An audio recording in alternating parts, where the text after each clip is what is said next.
Maybe you guys would be able to tell me. You know these animals better than I do. It's only second day for me on this reserve, but this looks like a medium-aged male leopard, and like we thought, starting to cool down a little bit. Predators starting to come out a bit more, and he's come down and had a flat-out lay on the road where it seems to have cooled off nicely. So he's still a bit warm. He's still panting a little bit, you know, with that very high heart rate, such is the reason why they rest up during the day. But he's slowly but surely starting to have a little bit more awareness, looking around, maybe even thinking about a hunt. So let's just sit here a little while and see what he does, and maybe you guys can help me out as to identifying who he is.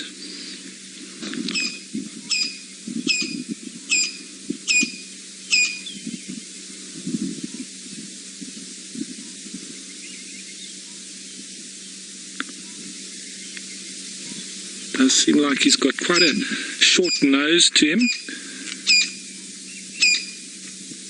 See this crested francolin with a death wish?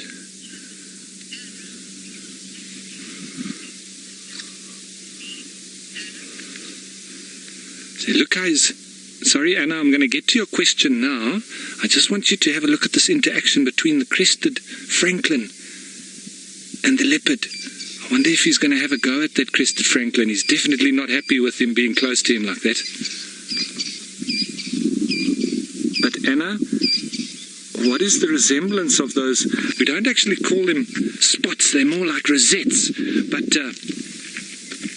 those are, it's very much like the zebra and the giraffe. They're all individual markings. It's very much like your fingerprints as humans, all making out that particular individual genetic variations of a specific species. And like us as humans, like the zebra, like the giraffe, that is the way that they'll use to identify their young and different animals within the same species. But it does help them blend into the bush, helps for camouflage.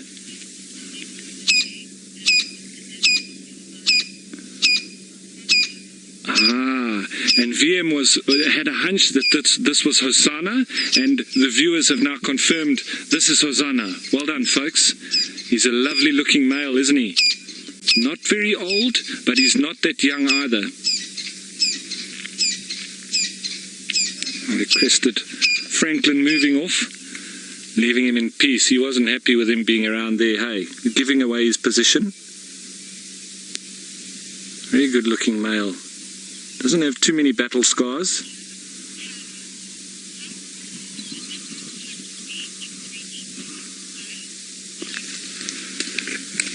Hannah, you've got a question. How old does a leopard need to be to reach full size? Well, let's go through everything. The gestation period is about 100 days.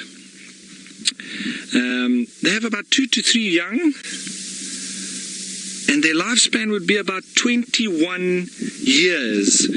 So generally I would say in their mid sort of 10 to 15 years old would be in their prime, but all the way up to 21 years old.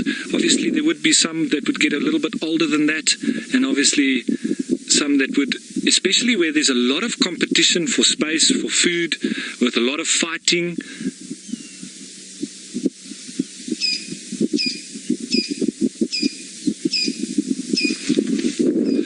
Sorry, I cut off there. I just had a message. Somebody want to also come in and join us, but they're still a long way off, so I'll just let them know that they're more than welcome.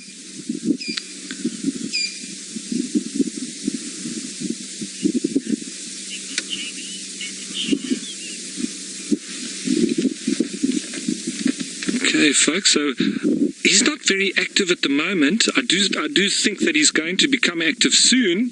So, I mean, me personally, I think I'm gonna stick around here and keep watching him until he does move off.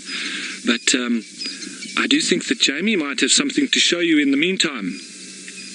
What's his name? Confirmed it's Thandi. I had confirmation that it's Thandi. What's his name? American chap? No, this is the newest. Okay, folks, I'm just talking a little bit low here because this animal's just come very, very close to us.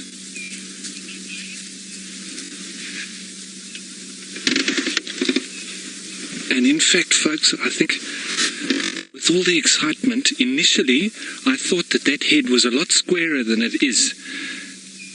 And I'm definitely thinking now that it is a female, and it seems that we're moving closer to the one that is called Thandi.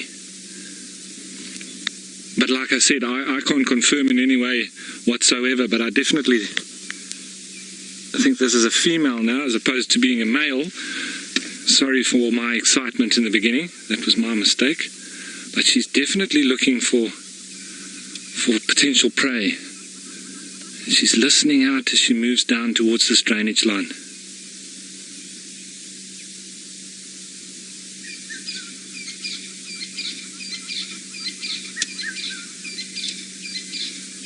Lovely light at the moment.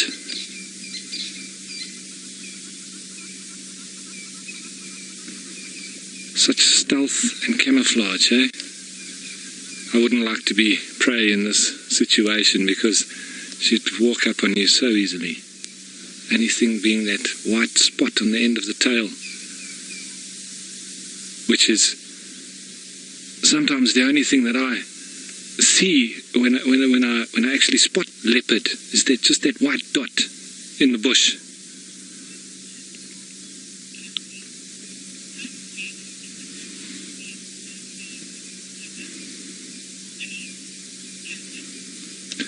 Kathy, the question being, how safe is a leopard being so far from cover, away from big trees?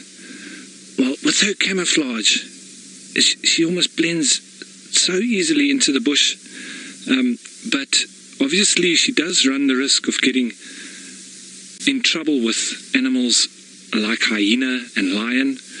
But there are a couple of big trees around, and if she had to notice anything coming towards her, big like that, I'm pretty sure she would be up one of these knob thorns in a hurry. There is enough big trees around for her to scuttle up, and I definitely think that she's 100% safe. And with her ears listening out sensitively as they are, I doubt that anything would be able to sneak up on her. I think she's the one doing the sneaking up on.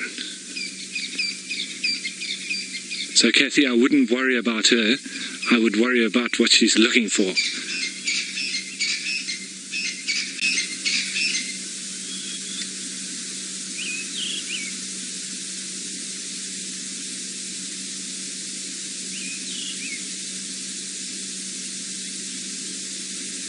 And like all cats, they do like to clean themselves regularly. She's doing a little bit of that now.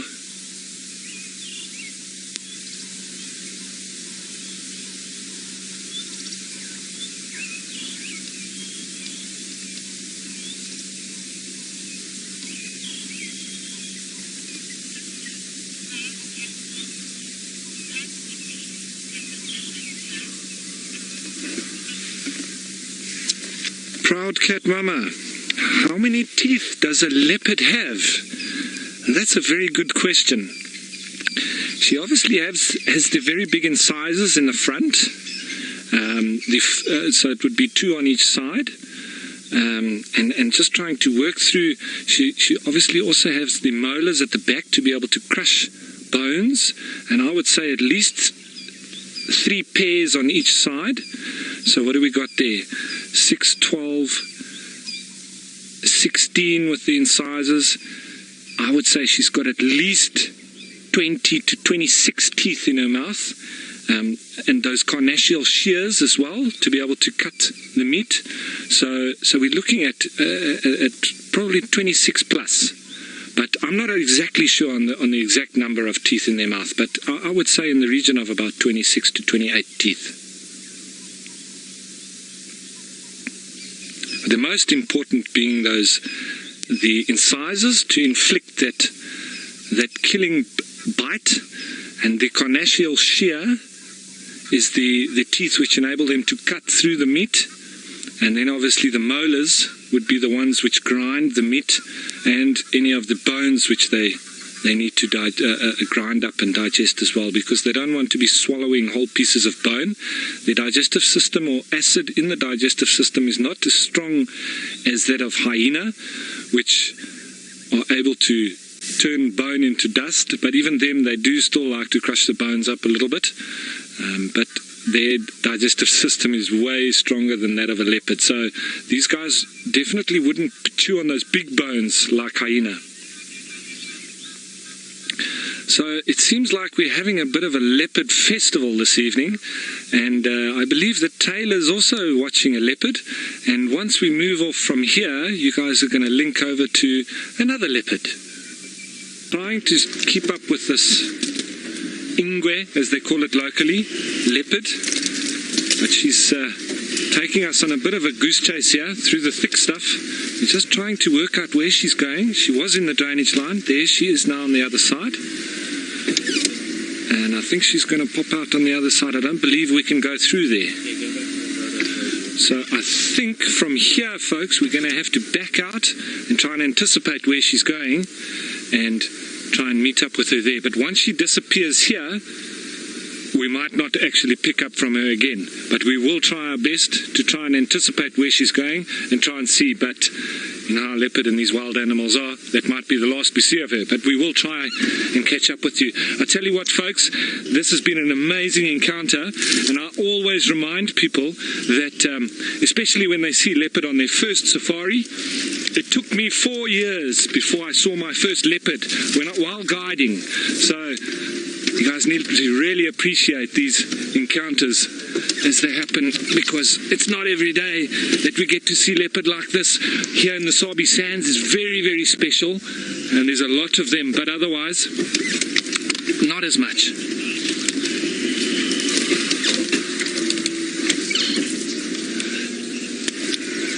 Addis, the question that I've got from Addis, aged 8, how strong is a leopard's jaw? Well, I'll tell you that it is strong enough to break a neck of an impala and kill it, but it is not as strong as hyena's jaws, which are way more strong than leopard's jaws, but they can crush small bones. But once you get onto the fibula or the big leg bones of impala or female kudu, they wouldn't be able to bite through that.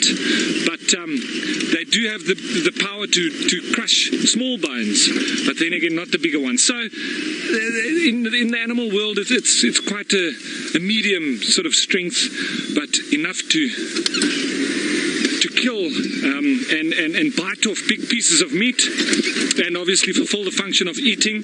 But they're not particularly bone crushers like the hyenas are.